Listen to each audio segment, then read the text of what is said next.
All right, let's give a warm welcome to the stage to UNICCON Group.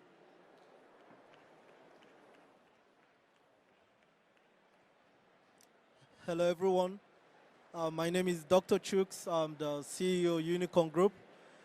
UNICCON Group, after developing the first African humanoid robots with very robust AI, so we decided to consider education. How can learning be made very interesting and interactive with the AI? So we decided to build a Web 2.5, meaning incorporation of Web 2 and blockchain.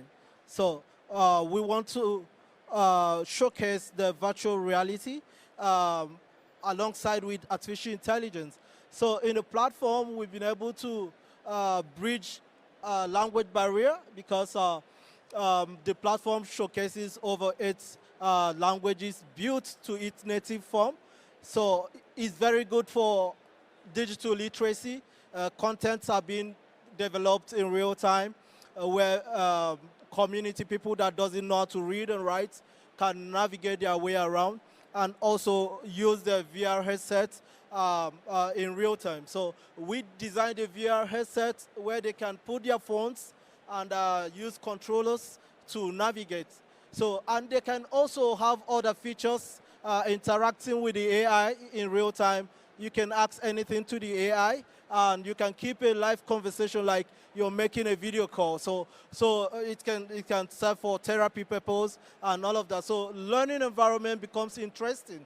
So when you have all of these features, AI interaction, and you have to save yourself the stress of reading tons of pages. So you can have them summarized, be it podcast, be it audio, speech, everything.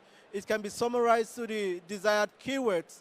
So all you just need is just go straight to the point, what you're looking for, and you get it done. So at this point, we're raising, and we have so many countries interested in this project, especially the aspect of digital literacy, because it's a very easy and cheaper way of engaging the masses.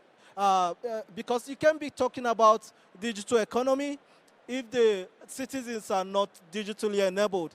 So we have to consider the Gen X, Y, Z. So in emerging technology. So thank you very much. All right, let's give a round of applause to all of